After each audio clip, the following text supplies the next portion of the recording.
Council agenda session for this afternoon. I trust that everyone's cell phone is silenced. I want to ask, if you will, Councilman Ledford to lead us in the pledge and the invocation. Please stand. Please the flag of the Congress salute. After the I pledge allegiance to the flag of the United States of America and to the republic for which it stands, one nation, under God, indivisible, with liberty and justice for all. Thank you, sir.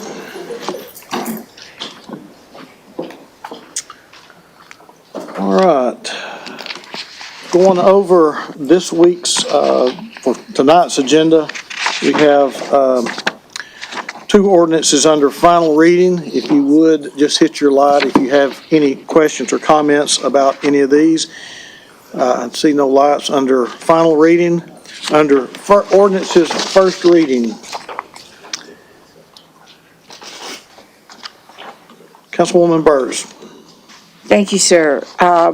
Under A, we are going to defer that for 3 weeks so that we can provide proper notice. Okay, and I think, Councilwoman, since this is an amendment, do we not have to have a public hearing? Yes. Okay, is that, so our public hearing will be in 3 weeks then? So that will be the 14th, we'll have a public hearing on the 14th? May 14th, public hearing. Madam Clerk, do you have that? Thank you. Now, sir, do you want me to bring that up again tonight? There was some discussion last week about it. Can we do some of these things here or do we have to do it both places? Well, I think the public hearing will need to be here after our recess. You want me to, when we come back, you want me to make the motion to defer? Yes, just Okay. when we come, yeah, oh, yeah. When we Okay. come back, make the motion to defer until May the Yeah. 14th. Okay, Okay. thank you. Come back after recess, thank you. All right. Councilwoman Hill, Vice Chair Hill. Thank you.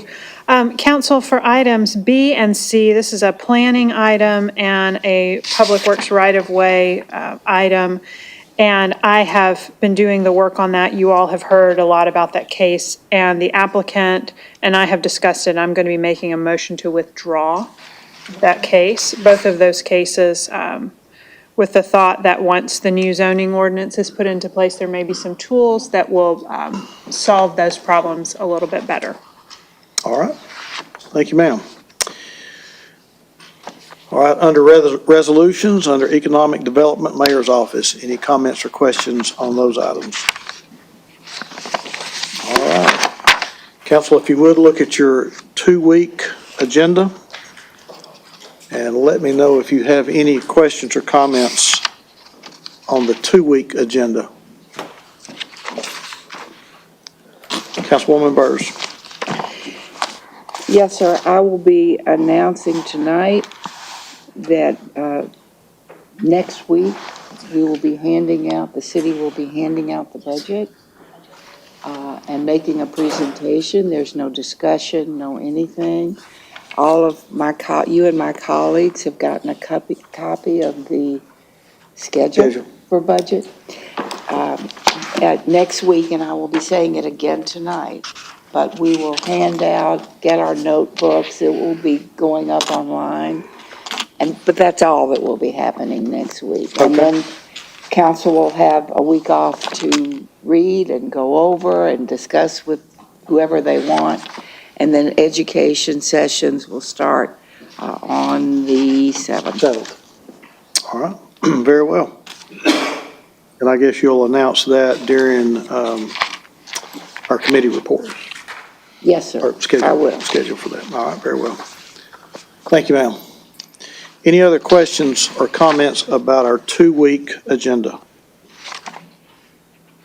All right.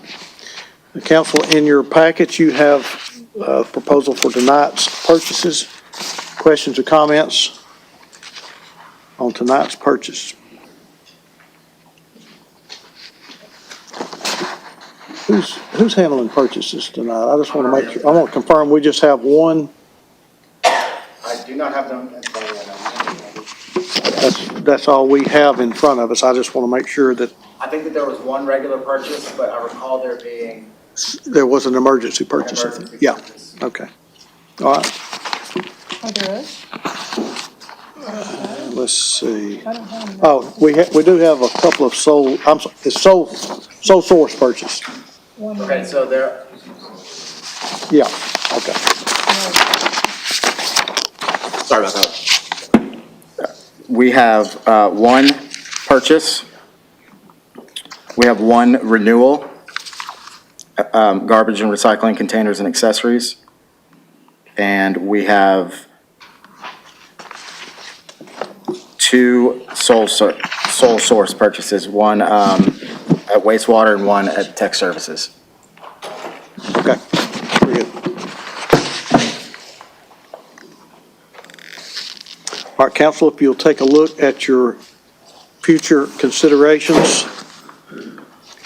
Any comments or questions under future considerations? All right, I see no lights. All right, before we have a Community Foundation presentation, I would like to announce that next week, we will have a strategic planning session beginning at 2 o'clock back in our council conference room. A couple of items that we need to attend to next week before we go into our budget presentations. So next week, April the 30th at 2 p.m., we'll have a strategic planning. Also, council, I think you will find in your email, the attorney has sent a proposed chicken ordinance that I would like for this council to consider, and I am requesting that it be sent to legislative committee. Councilman Smith, whenever you feel like it's appropriate to put it in legislative committee, I'd appreciate it. April of next year sounds great. I would request that it would be sooner than that, but We made him chair and he just yeah. got drunk with If you want to think about it and get back with me under committee reports tonight, that'd be fine. Thank you, Mr. Chair. Just out of curiosity, who's the sponsor of this? I'm the sponsor. Didn't you sponsor it last time? No, sir, Were you on the presiding vote of that last time? I was. No, well, now, which time? There was it passed. Pretty sure the It passed time- first vote and then it failed second vote. All that so- matters is the one that it failed. Just wanted to throw that out there. This is a new ordinance. This is something entirely new. Well, I'm certainly glad I'll be hearing that in legislative and make that determination, sir. Yes, sir. Thank you. Okay. Also, council, not that it will affect any of your districts, but I am going to propose an extension of the short-term vacation rental overlay for homestays in my district. If there is no objection, rather than this going into a legislative committee, since it affects no other district, with your permission, I would just like, whenever I get the map ready, to put it on a 2-week agenda. Does anybody have any objection to that? Good with that? Okay, all right, thanks. It's just only in my district. Yeah. All right, any other business needs to come before the council before we go into our presentation? Well, that'd be fine. We'll create an overlay for that. All right, at this time, we'll hear from the Community Foundation on our eviction prevention.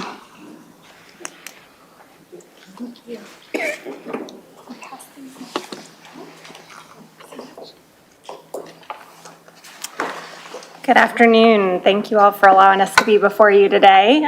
For those who don't know me, my name is Keely Gilliland. I'm the Chief of Staff at the Community Foundation of Greater Chattanooga. I'll be joined at the podium today by Deborah House, who's the Executive Director of Legal Aid of East Tennessee, and we're also joined by our colleagues Megan Jones and Chris Berryman. We're here to provide you with an update on the eviction prevention initiative, as well as outcomes of the cost-benefit analysis that the Community Foundation and our partners have undertaken in the past year to better understand one aspect of EPI, which is the access to legal representation. But first, I want to thank you all for your continued support and the support of Mayor Kelly for EPI over the years. We also really appreciate the recognition that EPI has gotten in the role that it's played in reducing homelessness in our community. As y'all know, the city of Chattanooga has provided $1.5 million in funding since the EPI's inception, the last of which includes the ARPA funding, which will expire at the end of September. Let's see. So the primary goals of the Eviction Prevention Initiative are to prevent evictions and to increase stability, not only for tenants, but also for landlords and our entire community. We do that through legal representation, flexible funding, and also case management. We also seek to collect and share data that's going to help inform the scope of the current eviction crisis and inform future policy solutions. In a moment, Ms. House will share some of the successes of EPI, but first I'll touch on the cost-benefit analysis. It's important to note that the cost-benefit analysis is only looking at one leg of that stool for EPI. So it's the legal representation that's made available to families in our community facing eviction. It didn't look at the program as a whole, and it also was not retrospective. So it did not look at past costs and benefits. Instead, it's really just to look forward and to understand what our community would gain by having an eviction access to counsel program in our community. We got to that because over a 2-year period, we saw that a person's likelihood of having their case dismissed in an eviction case, if they were represented by counsel, was almost double what it was if they didn't have legal representation. And I want to be clear that we're not just talking about cases where the tenant didn't pay their rent. What's more, even in cases that were found in favor of the plaintiff, when defendants had attorneys representing them, they almost always had improved outcomes. So these are things that helped negate long-term or downstream negative effects. It was things like additional time in their home to be able to pack their belongings or find a new place to live, or a reduced judgment amount. At the end of 2022, the Community Foundation and our partners, with a grant from the McClellan Foundation, contracted with Stout Analytics, which is a globally recognized firm. We also contracted with Southern Adventist University, and we asked them to help us understand what would be the benefit or the cost to our community if we continue to offer access to counsel. We've got a very short period of time together today, so I won't go into a lot of details, but I do want to give you the highlights. We spoke with dozens of community members across Hamilton County. We took a look at operating and service budgets. We also looked at things like the reduced use of social service safety nets and healthcare responses in our community. It's also important to note that there are less easily quantifiable, yet very real impacts that our community experiences when our neighbors face housing insecurity. So these are things like, for the tenant, their reduction in a credit score, or how difficult it is to find a new place to rent, or the potential loss of housing vouchers. But there's also negative impacts to landlords in our community. So we heard from our interviews with landlords that they were experiencing loss of income as they had to look for and find and vet new tenants when they had tenant turnover. There's also less easily yet real impacts to our community that are positive. So things like the reduction in court resources, and there are fewer eviction filings in our community. That said, I know the thing that you're most interested in, the actual numbers behind the cost-benefit analysis. So if every eligible family in our community had access to legal representation, we'd be looking at a cost of about $640,000 over the course of a year. With a fully implemented and fully funded program, we would look at return on investment of over $3 million. So for every dollar spent, we'd be looking at a future return on investment of at least $4.84 in economic benefits for our community. So you all have the 50-page and the 20-page reports from STAL and Southern Adventist in your meeting packets. And as you read those, I encourage you to reach out with any questions that you have. But in the meantime, I'll pass it over to Ms. House. Thank you, Keely. Pardon me, and thank you for this opportunity. What you're seeing here is a map of the various city council districts and the number of tenants facing eviction per district. And this is for calendar year 2023, and these are actual court filings of people being evicted. And you'll see that District 6, 7, and 8 had the highest number of court filings of evictions last calendar year. So we know we have a problem, we know we have a crisis in our community of people facing evictions. Why is that? And why is the EPI so needed? There are a number of reasons that you see on the screen. We don't have time to talk about all of them today. I'll just mention a couple. Geography, where someone lives and the type of housing in which they live can have a direct impact on whether or not they might be evicted. The pandemic. We are still feeling the effects of the pandemic and what I call the hangover from the pandemic. We know the eviction crisis started when the eviction moratoria were lifted at the end of 2020, and that crisis continues. People still are challenged to pay their rent, to have adequate income to support the family, which leads also into the issue with affordable rent. Since the pandemic, we have seen rent rates absolutely skyrocket in our community, across the state, and across the country. So when people are evicted, there's a good chance they're not going to be able to afford something that they can move into. And this isn't just low-income people. This is people of modest means as well. And the economy and the current inflation rate drives directly into that. So those are just a few of what I call the root causes. So what trends are we seeing? First of all, eviction filings are up. They started going up during the pandemic, and they remain high in our community. But as a result of EPI, we know there's an increased representation of tenants who are facing eviction in Chattanooga. We also know that there's a scarcity of a housing stock in our community. And this scarcity incentivizes landlords or homeowners to sell their house at a profit or to re-rent at higher rates, thus incentivizing them to evict individuals so they can get more money, more rent. So it's a trend that we don't like to see, but it's a reality. So what are we doing about it? We have the EPI, and Keely's talked about the cost-benefit analysis, but we've seen some shifts in how we do business in Chattanooga and in our court system as a result of EPI. Before EPI, the litigants, the landlords and the tenants would be in front of the judge arguing, looking for the judge to make a decision. Now we are seeing a situation where landlords and tenants are coming together to look at solutions and negotiate resolutions with resources available. At the beginning of each court docket on Thursdays down at the county courthouse, an EPI staff member announces to the litigants there the availability of EPI. And the judge then encourages both landlords and tenants to step out into the hallway where we have a table set up staffed by EPI attorneys, our intake paralegal, and social workers, which is critical to help the landlords and tenants work together to come to a reasonable resolution, also with the availability of rental assistance and flex funding to help solve some of the issues. So this benefits not only the landlords and the tenants, and it benefits everybody. You'll also see up there a snapshot of a postcard.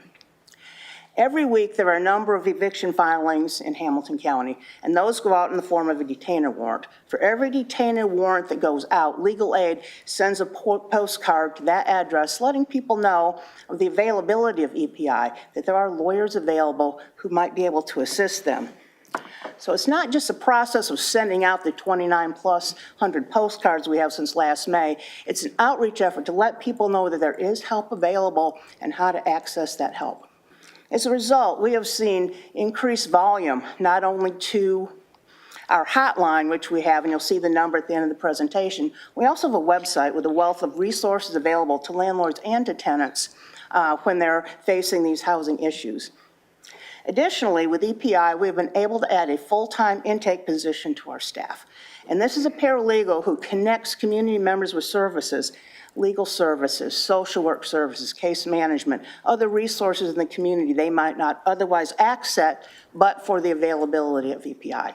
So those are some of the celebrations, the great things we've been able to accomplish in the past 3.5 years, but most importantly, and again, this is the numbers.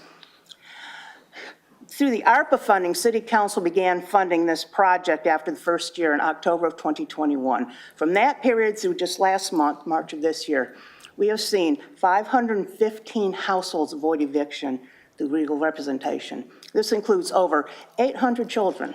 Think about that. This is 500 families that are stably in their homes. Kids are staying in their school, having the ability to thrive in their education. They're able to stay in their local community that they know and love and not have to face moving, relocating, potential homelessness. In addition, our program has accessed over $1.55 million in federal and other locally raised assistance. This is money that not only supports tenants by paying rent, it goes into the landlord's pockets. This means the landlords can pay their mortgage, can support their family, can improve their properties. This money turns over in our local economy. And finally, over 160 households have avoided eviction through case management, through the social work component of the EPI project. So that is just a very brief overview of the local piece of the EPI and the great successes and celebrations that we were able to share with you today. If you would like to have an EPI Q&A, a presentation in your local community with your church groups, with your social groups, any other group, let us know. We'll be glad to come out and talk about the benefits and what we have available to support the individuals in our community. We have a dedicated hotline, and you see that number there, and we also have a dedicated website I would encourage you to look at the various resources we have available. So thank you again today for the time to let us talk about EPI and the great work we're doing, and we will entertain any questions. Well, thank you. We do have Councilman Ledford. Thank you, Mr. Chairman. Deborah, hi, good afternoon. Thank you for coming. I always like to ask about the relationship, you know where I'm going, with the landlords, because I feel like it's absolutely critical component, but you mentioned that they're on site at the courthouse, but we're also getting them signed up in advance. Or are we not reaching out to them in advance as part of the effort as well? To the extent the landlords know about the EPI, we could certainly try and connect with them in advance, but from legal aid's perspective, we represent the tenants, we don't represent the landlords. So yeah, it is primarily, I would say, a day of court situation where the landlords are there and encouraged to come out and negotiate with the tenants and also talk about available resources, because one of the main resources for the landlords is the availability of federal rental assistance money and the flex fund that the Community Foundation supports. And Keely, do you want to add to that, please? I'm assuming, Keely, you're going to come and address that. Well, I was just going to add, and you'll see some more about this in one of the reports in your packet from Southern Adventist University. But we have actually seen, over the last year and a half particularly, and we've had court officials speak this to us, that they are seeing an increase in landlords actually reach out and tell their tenants about the services that are available through EPI. Generally speaking, when we spoke with them through the cost-benefit analysis, they had positive things to say and said that it really helped them to avoid some of those downstream impacts that we were talking about earlier, where they have to find a new tenant. And then we also saw that out of EPI, the Eviction Diversion Initiative was a program built out of the court system. And so that encourages tenants and landlords to actually connect prior to an eviction filing to go through mediation and see if there's an opportunity. You may have a situation where somebody was late on rent, but they've gotten the new job, they've got the money coming, they've just got to wait that next week for the paycheck, and then they're back on cycle, that sort of thing. That is the part that excites me the most, and I'm a big fan of this program, and I think it works. And those numbers that you shared just a moment ago, 800 children, that's working, and that's incredible. I've always found fascinating, and I'm a broken record, Megan, but it is getting the landlords. It also eases tension when that relationship is established ahead of time, because it doesn't put them in, I guess, a flight mode or a fight mode, whatever one they choose, by knowing that they have options. And I think that communication and working together, it's really working. I'm glad you're showing and sharing this information with us. So keep up the great work. Thank you so much. Thank you all. Thank you, Mr. Chairman. Vice Chair Hill. Thank you very much. So I appreciate the work that you all have done and the return on investment analysis as well. So in September, the ARPA funding expires. So what's the thought about October and moving forward, and what's the future look like? Sustainability. We're looking at various funding sources to sustain the project, grant funding, other private donations, other sources. But really, the final effect of when this funding ends, if we're not continuing to sustain the project, is really splintering out the social work piece from the legal piece and from the rental assistance piece, the three components, the three legs of the stool that you saw. And so our goal is to maintain all three of those legs. Okay. Speak to the grant request. Thank you. Do you want to speak to the grant request? Yeah, we have made an RFP request to the city to help continue supporting the project in its current iteration with the attorneys, the social workers, and the support for the rent relief piece. Okay. All right. Thank you very much. All right. You got Councilwoman Burrs. Have you all, I'm thinking about if the social workers go from your program, do you hook up with the Office of Family Empowerment? I'm sorry, Ms. Bears, hook up with who? The Office of Family Empowerment Oh, is that here in with Chattanooga? the city?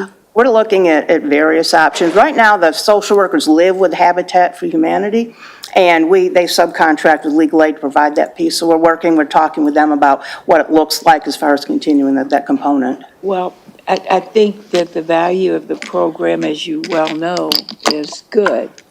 However, if that funding doesn't come through, it might be good, since it's city funding or not city funding, to hook some of your people up with the Office of Family Empowerment Yeah. that's already in existence and does all of those things. Well, that's part of the beauty of this program. We do have the paralegal who does make those connections within the community. But yes, absolutely. Thank you for that suggestion. All right. Thank you, ladies. Okay, thank you so much. Appreciate that. All right, seeing nothing else that needs to come before the council at this time, we will be in recess until 4:30.